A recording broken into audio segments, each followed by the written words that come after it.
Gördüyünüz bu məhəllədə mən yaşayıram. Məhəlləmizdə bərbəzəkli skamyalar, yaşıl ağaclar, işıqlı binalar, hətta asfalt örtüyü olmasa da burada bir-birindən maraqlı insanlar yaşayır.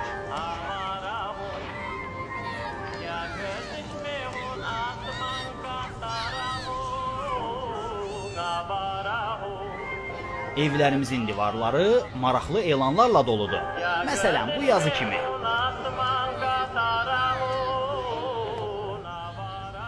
Bu bizim eynək ustamız Kamil dayıdır. Kamil dayı həmişəki kimi günəş şüaları ilə eksperimentlər aparır.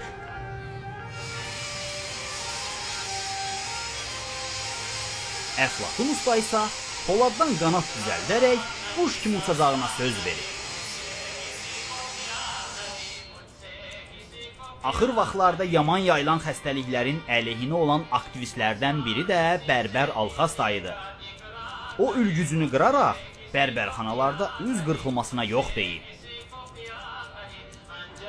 Dünya ölkələrinin belini qıran maliyyə böhranı məhəllə dükanımızın satıcısı Kamranın da borc dəftərində öz əksini tapıb. Gördüyünüz bu ağsaqqal daimi müştəriləri tarakanlar olan mehmanxanamızın müdürü Duman müəllimdir. Bu da bizim məhəllənin ictimai qadını Ziba xanımdır. Zibanın fotomodel olmaq arzusu var, amma yazığın arzusu ürəyində qalır. Bir sözlə, məhəlləmizin günləri bir-birinə çox oxşuyur. Amma bir gün...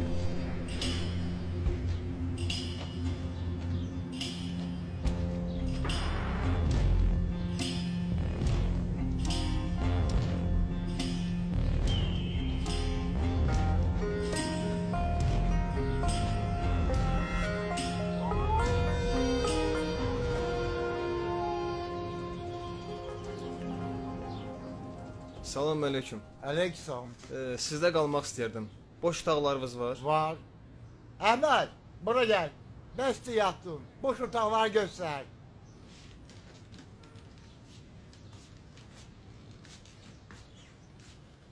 Müəllim, zəhmət olmasa 20 manat. Ha.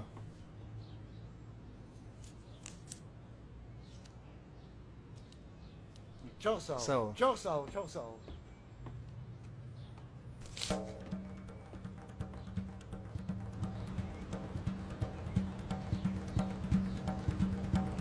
Kamil, borcum.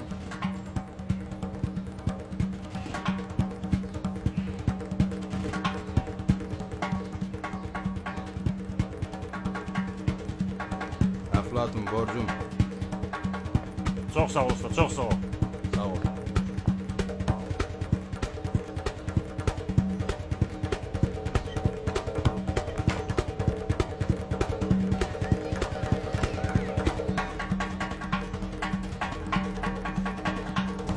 Alxaz, keçən dəfədən qalan borcu.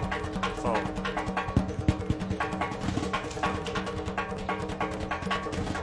Hara getdin ha kişi?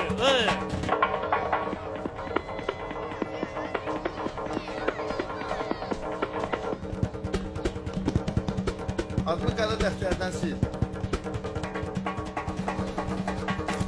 Ziba, axırıncını ödəməmişdin.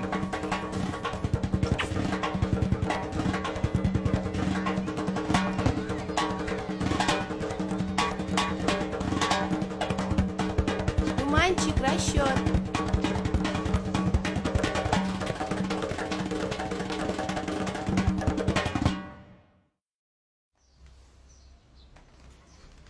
Əhməd, nə oldu? Nə olasıdır, kəllə suyu. Kül başıma, ömür boyu yatırsan. Vay, vay. Xoşuma gəlmədi. 20 manat. Qonaq gəlməmişdən qabaq hamının bir-birinə borcu var idi. Mehmanxanada müvəqqəti qalan pul bütün məhəlləmizin problemini həll eləyib yenə də qonağa qayıtdı. Əvvəlki ilə müqayisədə indi heç kimin borcu yoxdur. Pul da yoxdur, borc da yoxdur. Paradoksdur, deyilmi?